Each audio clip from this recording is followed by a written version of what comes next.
Chelsea 2-2 Nottingham Forest, and Lampard's Chelsea is still in 11th place in the table. Raheem Sterling and Taiwo Awoyini both scored braces as Chelsea and Nottingham Forest shared the points in a frantic 2-2 draw. Awoyini gave Forest an early lead, helped by an Edouard Mendy mistake as he looped a header over the stranded goalkeeper. Early in the second half, Sterling found the net twice in a matter of minutes to put Chelsea ahead. The lead only lasted 3 minutes, as Awoyini beat Mendy with another header to draw Forest level.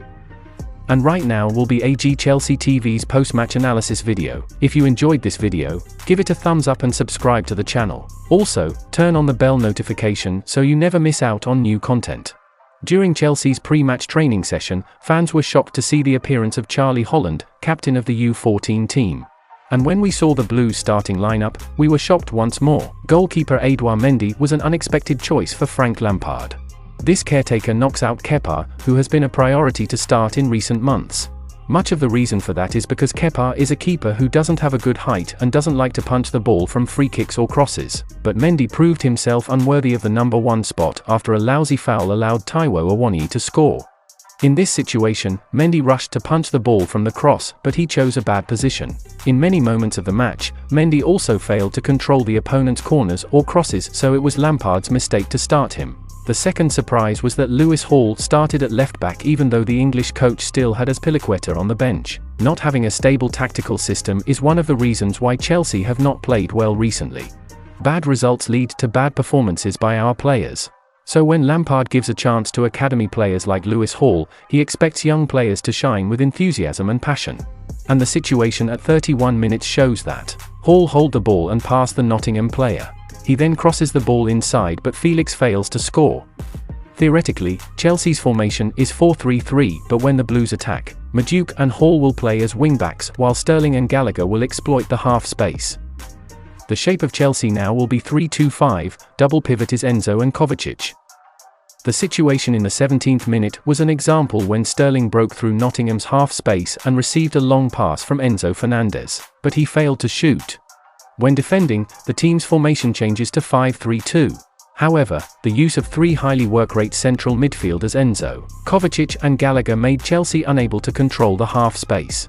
In the opening goal, we could see that the Chelsea midfield was strangely deformed and that caused Madueke to leave his position to move inside. In the 21st minute example, Danilo easily moved into the space between Chelsea's centre-back and wing-back to make a shot. Rewind a few seconds to Chelsea's wing-back as Madueke lost the ball, with only Enzo and Gallagher moving back and Kovacic still walking above. But both of these players, especially Gallagher, did not have enough defensive mindset when neither of them supported CHALOBAH. Referring to CHALOBAH, this is a good match for the British player. He was scored by who scored with the second highest score of 7.5 at Chelsea. During the game, CHALOBAH had 2 tackles, 1 interception and 2 blocks. In attack situations, CHALOBAH also has some highlights worth mentioning. At the 18 minutes, CHALOBAH dribbled bravely and made a cross for Hall, who then shot but was blocked by the Nottingham defender. Trevoh had a really good game, praised Lampard after the game. He was fantastic the way he plays when you ask him to do things. He does them to a T, he steps in with urgency and he defends well. Physically he is great. At the beginning of the second half, CHALOBAH moved smartly and received a ball from Madueke. Then, he passed inside for Sterling to shoot the ball to score the goal. We'll talk about Sterling in this situation, where Madueke passes the ball to CHALOBAH at the same time Sterling penetrates the space between the opponent's centre-back and full-back. But when he noticed that CHALOBAH had dribbled to the bottom of the field, Sterling immediately stopped moving. Sterling's pause was enough to give him enough space and time to finish with a goal.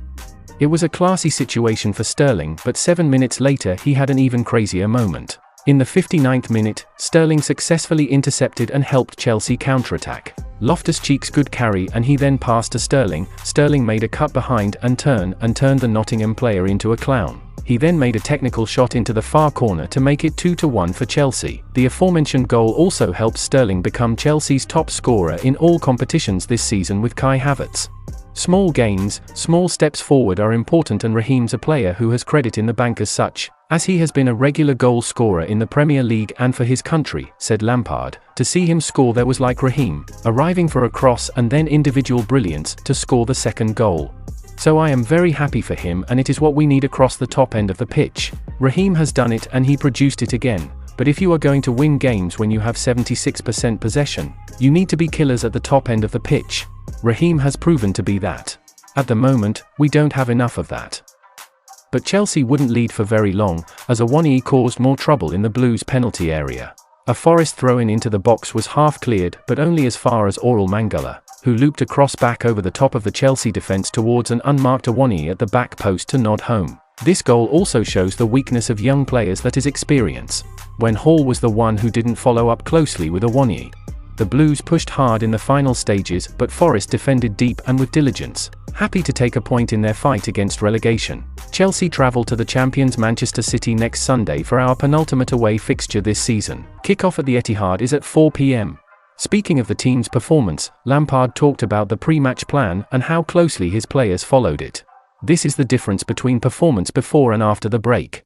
We knew we are going to have a lot of ball in their half, so we have to be really dynamic to move their back five. We have to make sure our counter-press positions are good, which they were. But what displeased me was the first half. We didn't do it with enough urgency to break the back five. We were safe, sideways. And in the second half, when we underlapped, we got a goal.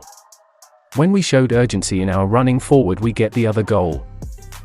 We lost 45 minutes in the game when we had all the control and we were not doing things that we said about before the game. It is not good to play at 60 to 70% in the final third. It has to be 100% and it has to be repetitive. In the second half, when we showed bits of that in our game, it looked different. It is a game that you want to come and watch. You have to have speed in the last third of the game. In conclusion, CHALOBAH and Sterling are the bright spots of Chelsea in this match. Mendu, despite being given the opportunity, was disappointed. The season is considered over for the Blues and hopefully we will return next season. And that is the final content in today's video. What do you think about the game? Please comment to let us know. If you enjoyed this video, give it a thumbs up and subscribe to the channel. Also, turn on the bell notification so you never miss out on new content.